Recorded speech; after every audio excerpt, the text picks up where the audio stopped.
today we're going to do a probability question. Now, probability is one of my favorite topics in maths, and the reason why is because it's a topic that is, I think it's under statistics, yeah, and statistics is quite interesting. It's quite interesting, and so I, my my years teaching, I've noticed students find probability to be quite challenging. And I hope if I can help explain probability better with this question. But maybe if you don't have a good understanding, hopefully this question will help you that problem. So let's get right into it. The question says the bar contains 3 blue buttons, 8 white buttons, and 5 red buttons. 2 buttons are picked at random from the bag without replacement. Without replacement here is very key. It's important.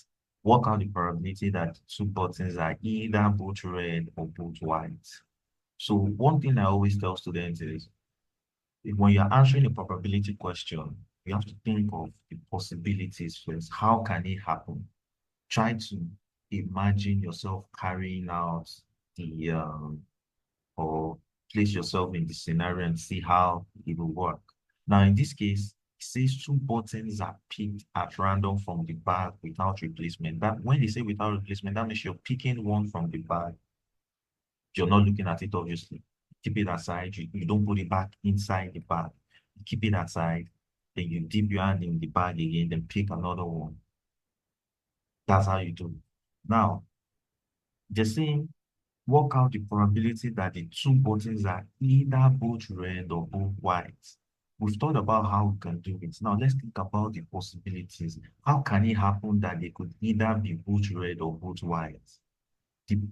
So if we represent red with R, obviously, and white with W, the possibilities would be that when we pick, the first time we are picking, we can pick red the first time, and pick red second time. This could happen. Okay, you know what? Instead of me putting the comma, let me write the and, because I would also use that to explain something to you. So we could pick red the first time and red the second time.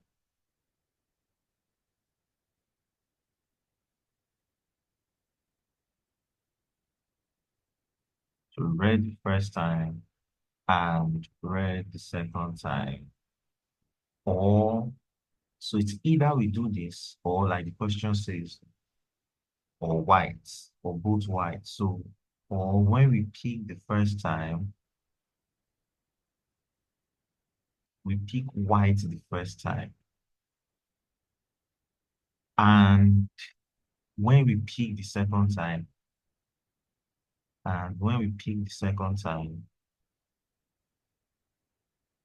we pick white again. That is, those are the possibilities according to the question. Now, in this case, for this question, the possibilities are pretty straightforward. There's some questions where you have to figure it out and they're more complicated than this. So, like I said, you have to figure out the possibilities before you can calculate the probabilities. So the possibilities are you could pick red the first time, and that's when you dip your hand in the bag, you pick a red button the first time, you put down, you don't know it's red you're picking. It's just an assumption. You put it aside, you dip your hand in the bag again. It could be that the second time you're dipping your hand in the bag, you're picking a red again, and then you put it aside. That is one possibility. Another possibility is that when you put your hand in the bag the first time, you're picking a white, you keep that aside, and the second time you dip your hand in the bag again, you're picking a white.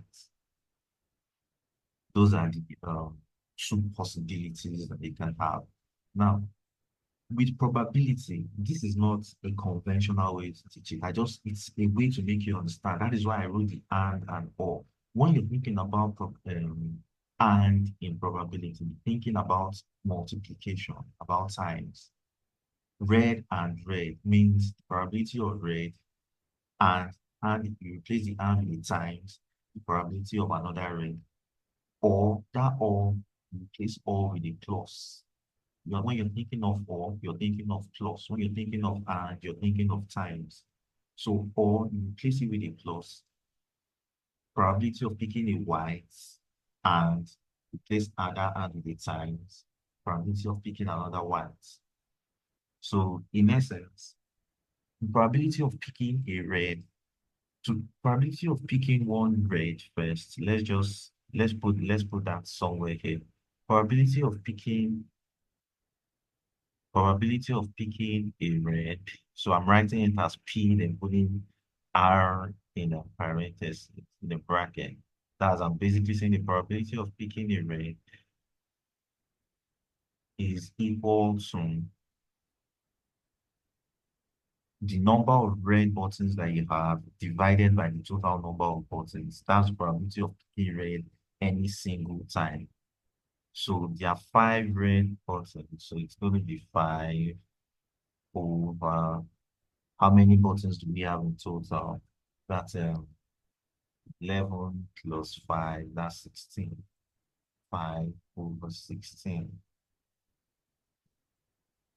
This is the probability of picking a red button at any point in time. So the probability of picking a white button, same thing. The amount of white buttons you have. How many white buttons we have? We have 8. So PW, that's probability of picking a white, would be 8 over 16. Would be 8 over 16. Now, with probability, it is not compulsory you reduce to its lowest terms initially. Why do I always struggle with writing 8? Let's write this 8 letter. Yes, we all have all struggled. So 8 over 16. So of picking red at any time, or picking white rather, white and a white button. So probability of picking red is 5 over 16. Probability of picking white at any point in time is 8 over 16. Now, for this first possibility, we're picking red the first time and red the second time. So that will be the probability of picking red the first time. You dip your hand in the bag. There are 5 reds and there are 16 buttons in total. So probability that you pick the first one and it's red is going to be 5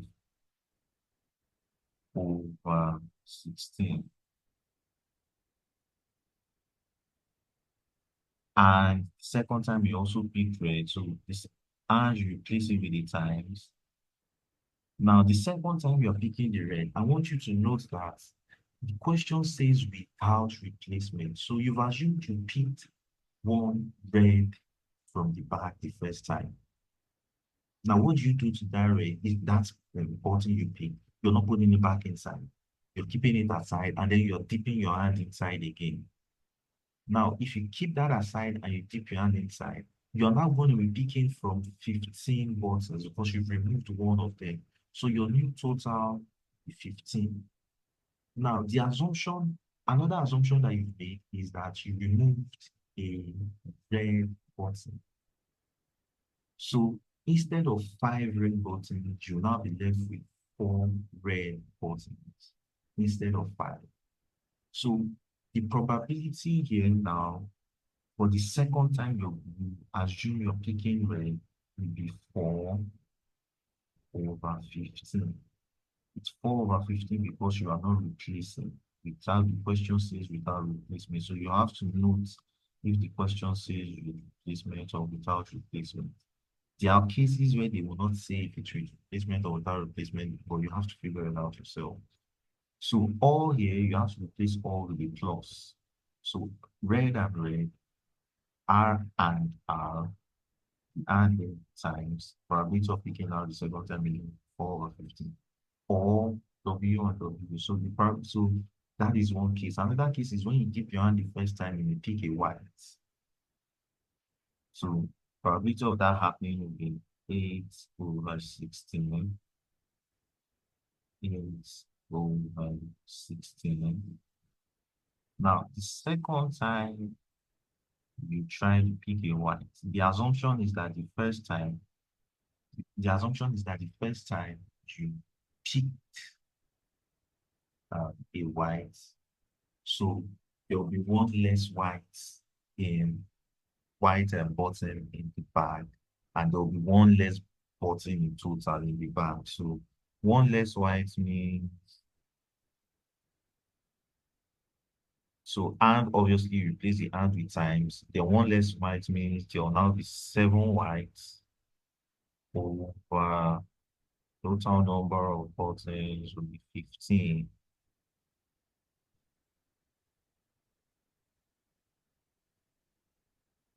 So you do this and you get your answer.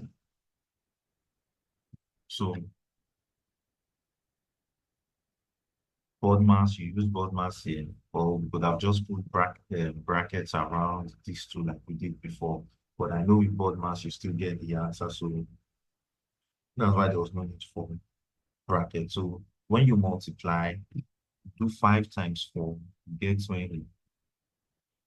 So it's going to be 20 over 16 times 15 should give you 240. So 20 over 240. You can see I'm not reducing to its lowest terms yet.